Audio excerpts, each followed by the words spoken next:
everybody, and welcome to this week's Halftime Talk. I'm honored to be joined on the show this week by Mr. Narendra Taneja, who is the national spokesperson for energy for the BJP party, the governing party of India. Narendra, welcome, and thank you for joining us. Thank you. Thanks for having me. It's great to have the opportunity this week to focus on India because you have just come out of your national lockdown, not completely, but certainly from the energy industry point of view. The permit was greeted on April 20th to get back to work. The Ministry of Energy of India announced 511 projects got back to work on Monday. How significant is it for the Indian energy industry to have the chance to get back to work this week? Well, it's very significant. As you know, when you look at India's economy as a whole, way of life as a whole, oil is central. So therefore, people often call us oil economy, that India's economy is an oil economy. So very important. And so government has, as you mentioned, that taken the decision to gradually start opening up the oil and gas sector across the board.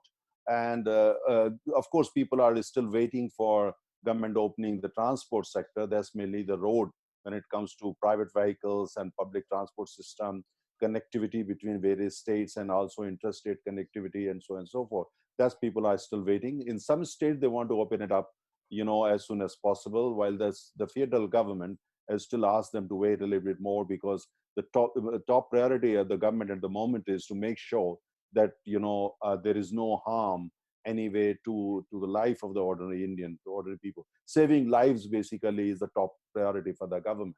But at the same time, I suppose that's always a weighing up, isn't it? That's the big debate around the world to open up the economy versus the continued risk to health. Oh, absolutely. But you see, since we are a kind of very informal society, densely populated country, and also rather warm climate, so people like to go out, and our culture is such, people mingle, our markets are such, our bazaars are such, and we as a people are, we just enjoy going out. So that becomes even more challenging for authorities to convey this message that you have to stay home in order to, to protect your own life. That's the government focus.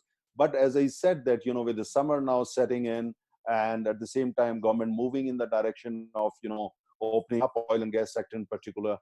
So we are going to see some more changes as we move forward. But let's how significant from a demand point of view? Obviously, India shut down 1.4 billion people. Energy demand and consumption is going to collapse quite significantly. In the recovery, what could we see demand fall from and return to?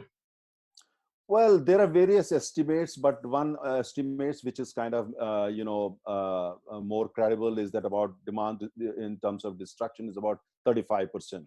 When you look at the road fuels like petrol and diesel for transportation is down by almost 45 to 48%.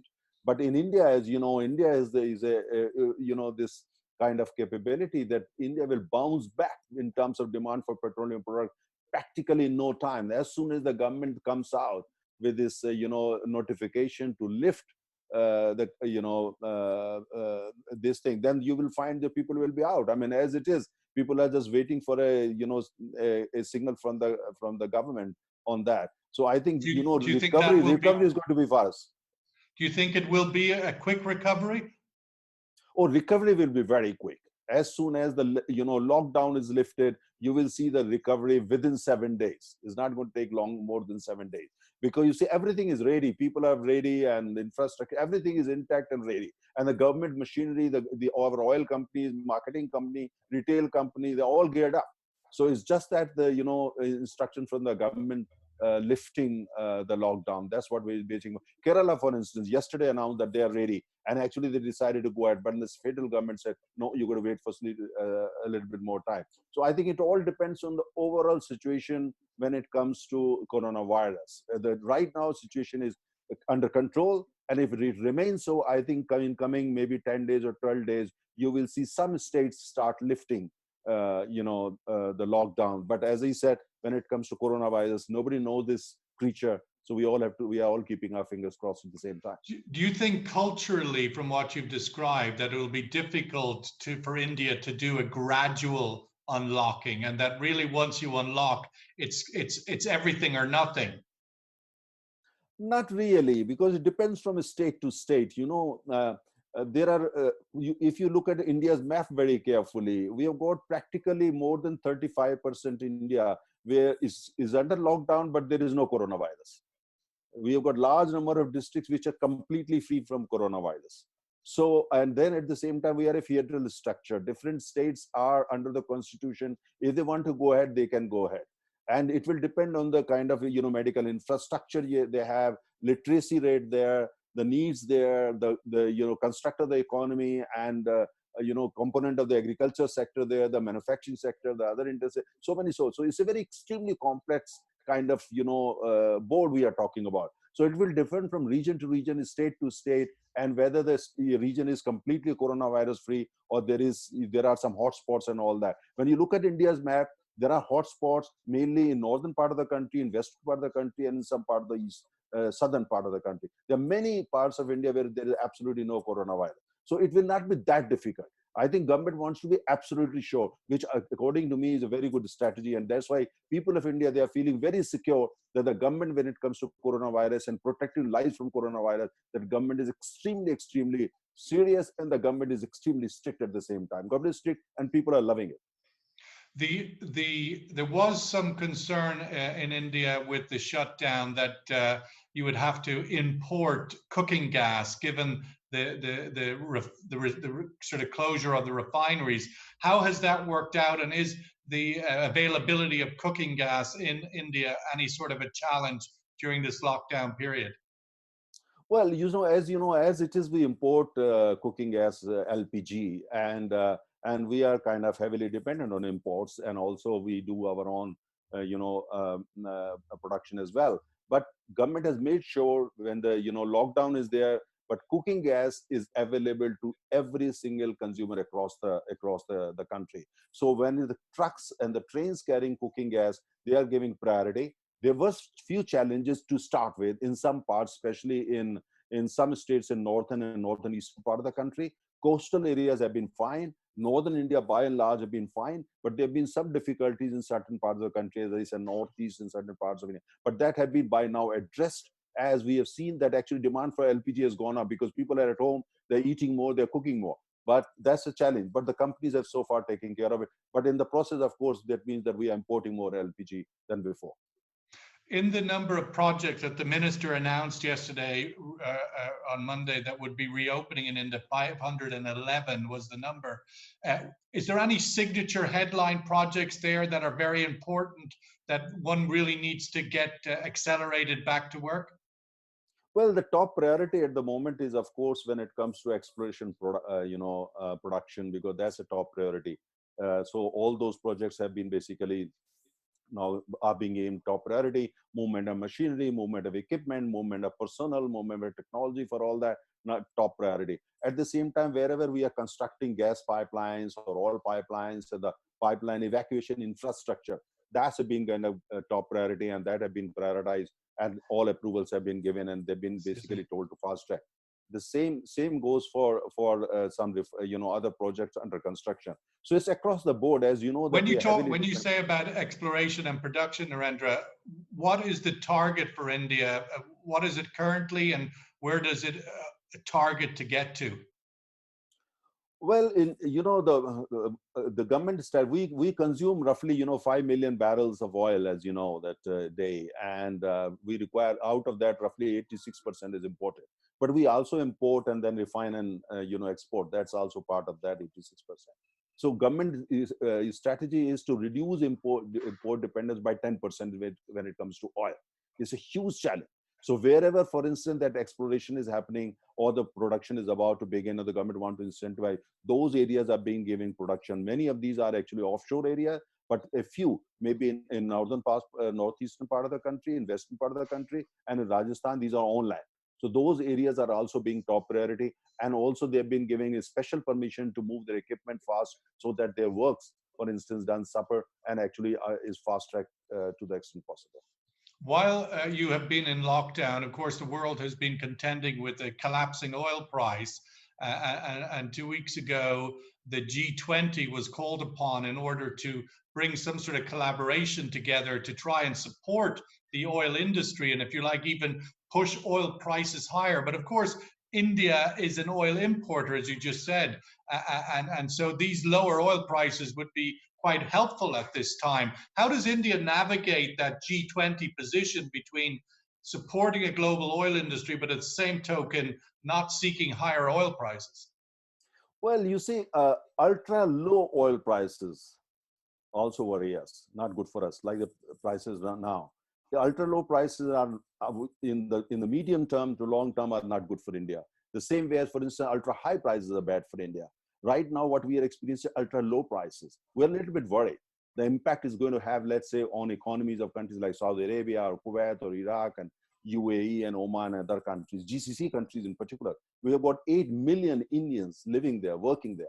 If their economies, economies of these countries suffer, due to low oil prices, I mean, it's not, of course, not a good news for us. We want Well, kind India of has oil. remittances of $55 billion a year from the Gulf states. That is another thing, and moreover, India has a kind of huge stake in the Middle East in terms of a stable Middle East. A stable Middle East, stable regimes there are very important for India. If regimes are not stable, if regimes become vulnerable due to the oil prices and all that, and some other elements, they basically become more dominant, which are more of disrupting nature. That's not in India's interest. So higher oil prices bad for India. Very low oil prices are equally bad for us. We want something in between. You refer to G20, very good. The G20 India always plays an important role when it comes to oil. But what we have seen now, OPEC plus means OPEC, Russia, United States, all coming together, a kind of in the process creating a kind of super OPEC, and where they want to control production, they want to do everything. We don't know. So far it's fine because prices are low. But is that going to be a super OPEC? Is that some kind of arrangement we have to see in future where they may be actually intervening more? And it may not be OPEC is more about economic, but would that going to be beyond it? We don't know. So what would India's questions. be of something like that? Well, we think that, our view is very clear. You see, as long as you make sure that, the interest of importing countries are also taken care of, and you don't use any platform, including OPEC, to manipulate prices in such a way that you look after only your interest and you completely ignore interest of large importing countries such as India, which OPEC has done. President Trump has been very vocal in recent weeks about protecting the American oil industry and pushing prices up without too much regard for consuming countries, now that they are indeed the world's largest oil producer. Well, you see, it's not a big worry, because a worry in the sense, if oil prices in the region of, let's say, $40 per barrel, even $50 per barrel, even 55 or 60, that's not a big worry. If you want to push the prices up, in the process, world become more stable and prosperous, the global GDP goes up, Middle Eastern countries become more porous, import more projects from India, that is fine. But if it goes beyond $60 per barrel, then it's a worry for us. But as he said, you see, if the oil prices are in the range of $40 per barrel to $60 per barrel, it's a win-win for both the entire world. For global economy, importers are also okay, and at the same time exporter. But if this new platform of the super OPEC, which seems to be under construction at this stage, we don't know what exactly their objective. How come suddenly we saw yesterday Saudi Arabia and Russia fighting in public, but then we found suddenly America also chipping in and anchoring the whole thing and help creating the super. So we don't know what exactly is well, going to come out of it. You have this situation where it's not really about a super OPEC. It's really about three countries, three major oil producers, Russia, Saudi Arabia, and the United States, and three people within those three countries. So it does look like it's actually a shrunken club in which there is not obvious harmony, but also division. How do you see the outlook for that management of that three? Well, I hope you are right, but we have also seen, for instance, the United States agreeing, President Trump agreeing on behalf of Mexico that, all right, we will cut 350,000, 400,000 on your behalf. So what exactly is the economics and politics behind it? We don't know. We're trying to decode it. At the same time, how come that Russia has suddenly become so warm and friendly on this table of the United States, Russia, and Saudi Arabia? So there are many questions big importers are like India want And to know. We will not want to answer. what does your analysis tell you in terms of the geopolitics? Obviously, India would need to be very alert to these as one of the world's largest countries. Well, as long we are as I said, as long as this is only to make sure that oil prices don't go beyond a certain don't go down below a certain point, then is fine. Or to push the prices up, to $40, 45, 50, that's okay. But if there is any other agenda that we are not aware of, then of course we are worried about it. We don't know at this stage. What we know, what is in the public domain, that this is temporary thing, and this is only to make sure the prices don't drop further or the prices go up to 40, 45 so that President Trump can win the election.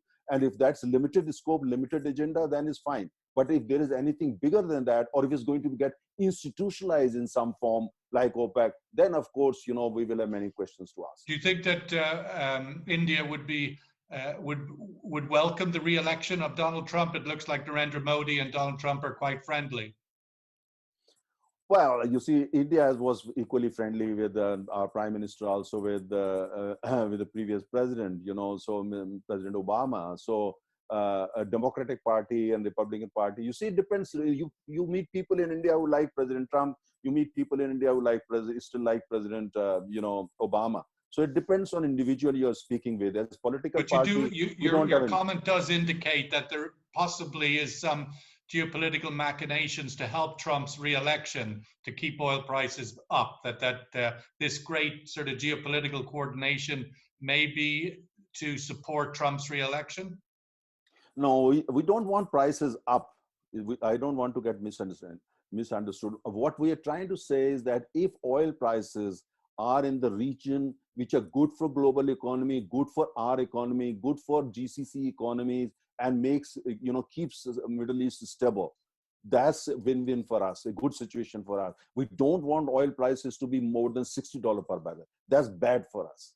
But at the same time, if oil prices are so low that it destabilizes the Middle Eastern region and the regimes and all that, that's not good for us. So ours is a more nuanced, take on the whole issue when it comes to America. It does look like the energy markets are kind of broken at the moment, given the sort of dramatic and sudden collapse of demand by some 30 million barrels a day. The IEA and OPEC have both identified that in April, the demand collapse is about 30 million barrels.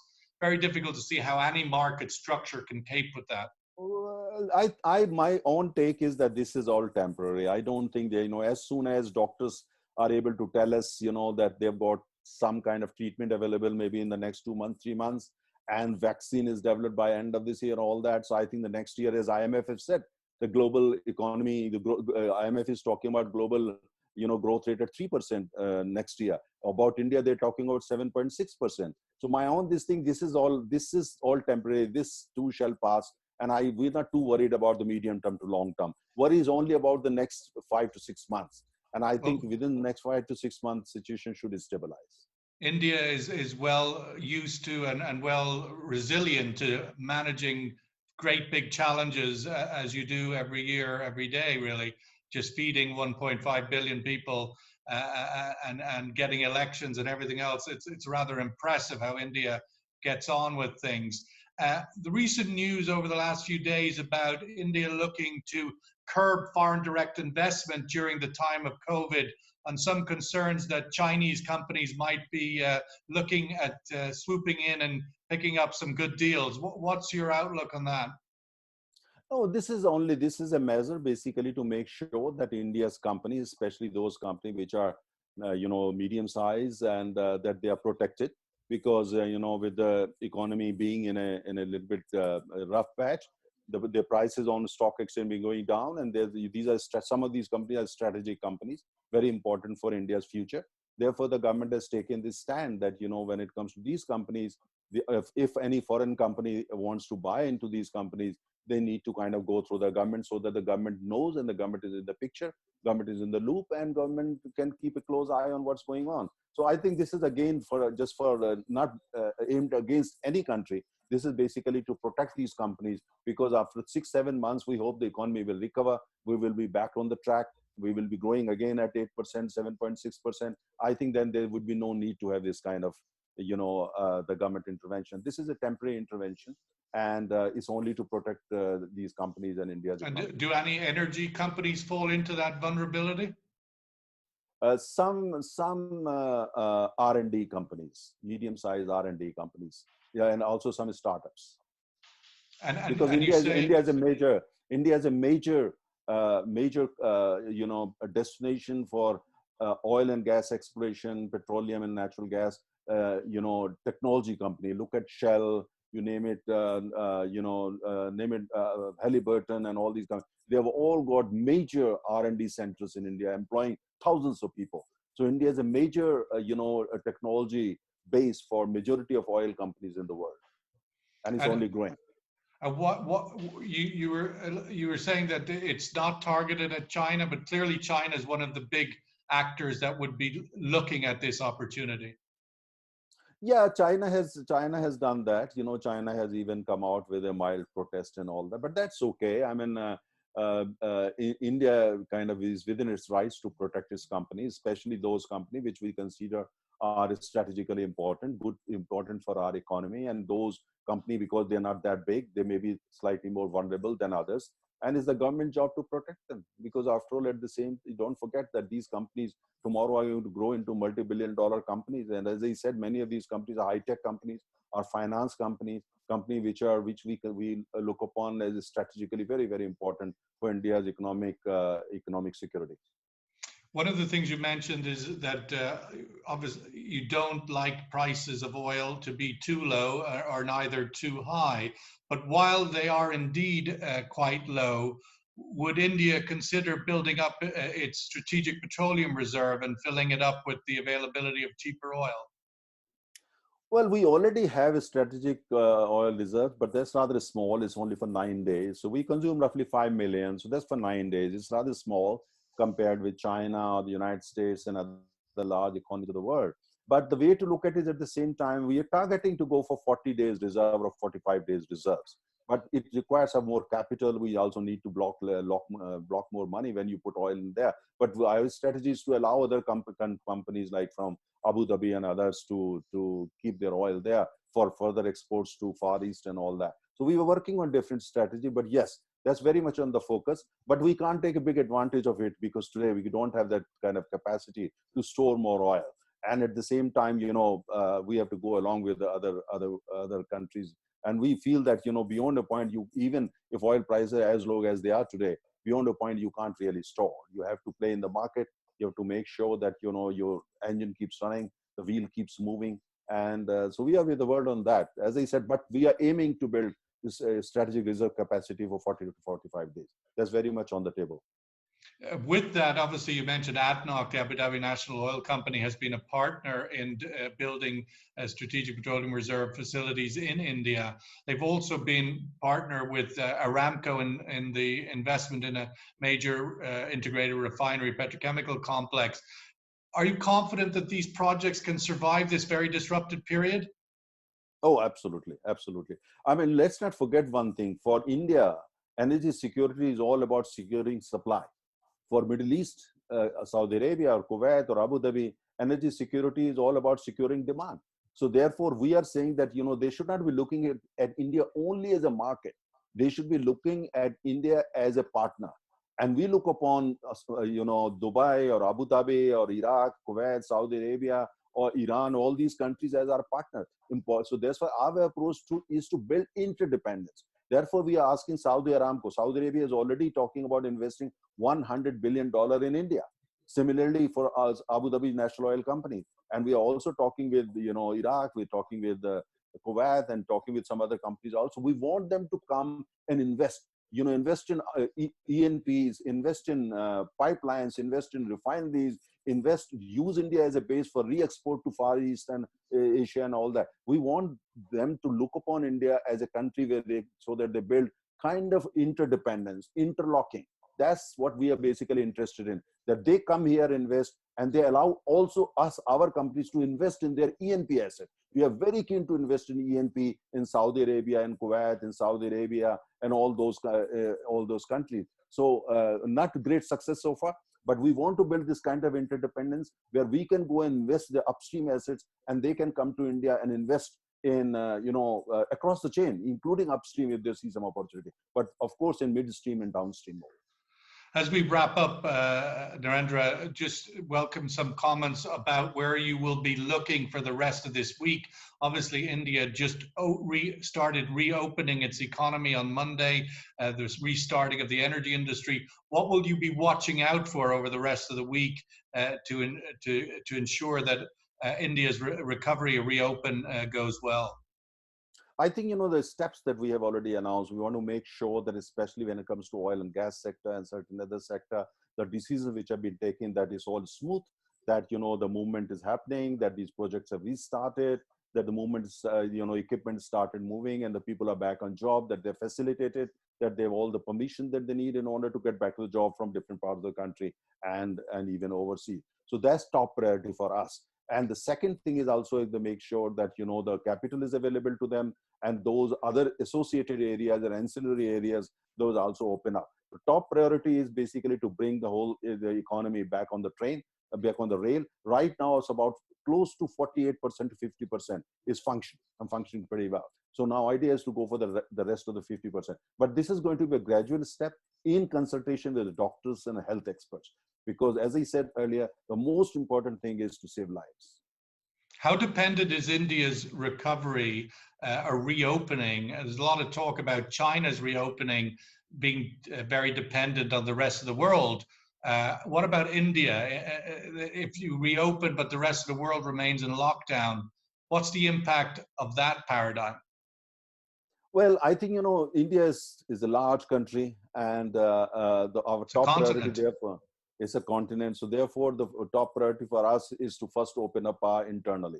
And once we are sure about it, we'll start with domestic travel, air travel, and domestic shipping lines, and, river traffic and all that. After that, we're going to, open our international airports and go for connectivity with the rest of the world. So we have to look after, these things first and make sure that we don't get, the virus and other things from overseas into India. And the same, if there is anything from India, it does get exported. So we are very careful about it, going about it in a very systematic manner. And if you look at India's record so far, track record so far, India has done actually exceedingly well. And we are quite satisfied with the way the government and the people, doctors, experts, they were all managed. Of course, the business community, we have managed to contain it in such a way. You would be quite confident that once the green light comes to reopen, that people will be very quickly back on the markets, back on airplanes, back on trains. Culturally, that can happen very quickly. There wouldn't be a nervousness in the population. No. Very quickly. You see, when it comes to this art to rebound, we are among the best in the world. India will rebound economically, socially, culturally, very, very fast. Once the government is taking the call, is going to be, you will see that, things would start getting back to normal very, very fast, especially when it comes to economic activities. And so far, signals are pretty good. So I think I'm just keeping my fingers crossed, but I'm pretty optimistic about the future. This has been a very tough time. Maybe in 3-4 months are going to be still very challenging, but I'm very confident about the coming winter and especially the next year. Next year, we're going to go back to 7.6, 7.8% growth rate, and we will continue. We will become once again among the fastest growing economies in the world. Well, that seems like a very positive note in which to finish the interview, and we all need some positive notes at these days. I'd like to thank Narendra Taneja, the national spokesperson for energy for the BJP party, the governing party of India. Thank you for being on Halftime Talk this week, and we look forward to seeing you soon again in the Middle East. All the best. Thank you. Thank you very much.